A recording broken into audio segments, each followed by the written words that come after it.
You believe you make your own decisions. Carl Jung believed that, much of the time, the one deciding is a part of you that you've never met. Think about it honestly. The same type of relationship with different faces. The same argument with different bosses. The same promise every January, broken by the same habit every February. At some point, you've asked the question everyone asks: why does this always happen to me?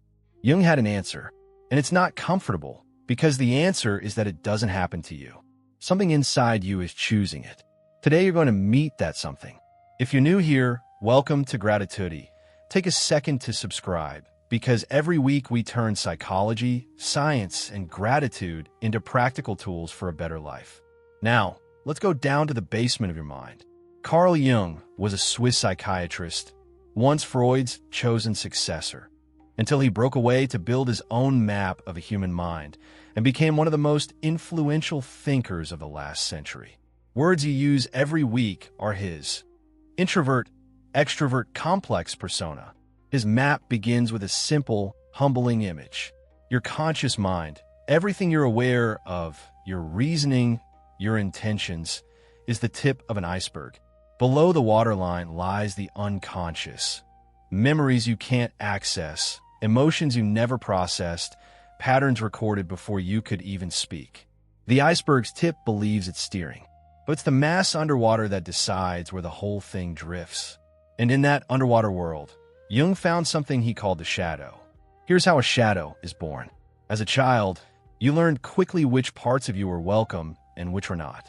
Maybe anger got you punished, so you buried it. Maybe crying was called weakness, so you hid it. Maybe being loud, needy, ambitious, or sensitive cost you love. So piece by piece, you swept those parts into the dark.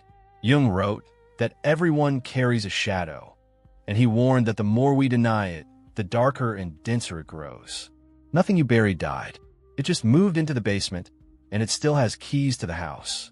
Meanwhile, upstairs, you built what Jung called the persona, the mask. The version of you designed to be accepted, polished for work, for family, for social media. The persona isn't a lie. You need one to function in society.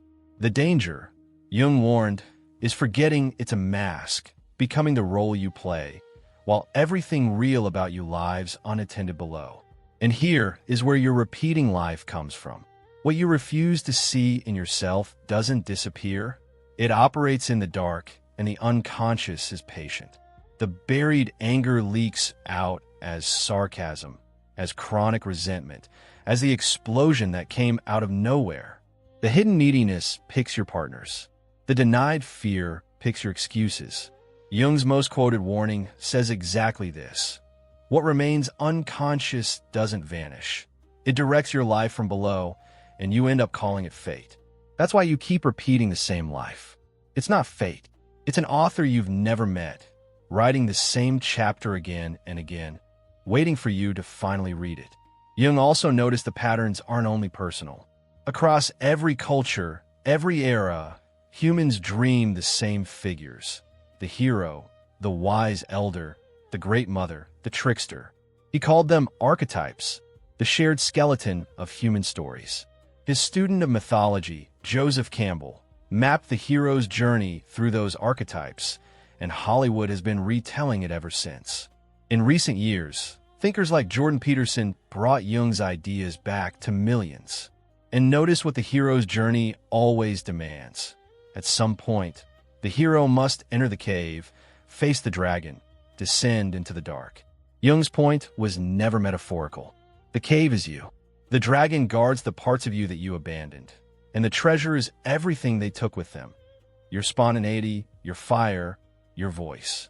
Jung called that descent individuation, the slow work of becoming whole, not perfect whole, not amputating your darkness, but integrating it, so it works for you instead of against you. He saw it as the real spiritual journey of human life, not climbing away from your humanity, but gathering all of it. So how do you begin? You don't need a Swiss analyst. You need a notebook, honesty, and 3 questions. This is shadow work at its simplest. Question 1. What irritates me most in other people? Be specific. The arrogance of a coworker, the neediness of a friend, people who show off. Now hold Jung's mirror. He wrote, "Everything that irritates us about others can lead us to an understanding of ourselves. What triggers us most is often what we've forbidden in ourselves, the trait we buried, walking around in someone else's body. That irritation is a map. Follow it." Question 2. What did I hide as a child to be loved? The tears, the anger, the loudness, the dreams that were laughed at. Write down what got buried. You're not blaming anyone. You're locating the treasure. Question 3. For the heat of the moment, when a reaction is bigger than the situation deserves, pause and ask, how old is this feeling? You'll be surprised how often the honest answer is much older than today. That pause is the unconscious becoming conscious. The exact moment fate turns back into choice. And here's where gratitude enters, in a way few people expect. The final move of shadow work isn't war, it's thanks. Every buried part of you was buried for a reason. It was trying to protect you with the tools a child had. The anger guarded your boundaries. The neediness searched for love. So as you meet each one, try the strangest, most healing sentence. Thank you for protecting me. I can take it from here. Gratitude isn't only for what's beautiful in your life. Practiced at this depth, it's how you make peace with everything you are. Before you go, take this mantra with you. What I refuse to face controls me. What I embrace, I transform. One more time, slowly. What I refuse to face controls me. What I embrace, I transform. The parts of you waiting in the dark aren't your enemies. They're the pieces of your wholeness, and they've been waiting a long time for you to come home. If this video showed you something about yourself, subscribe to Gratitude and turn on notifications. Every week, one practice, one idea, one step toward a better life. And today's question goes one layer deeper.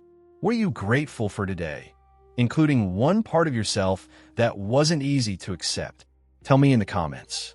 I read every single one. And answering that question is itself the first step of the work. See you in the next one. Bring a flashlight.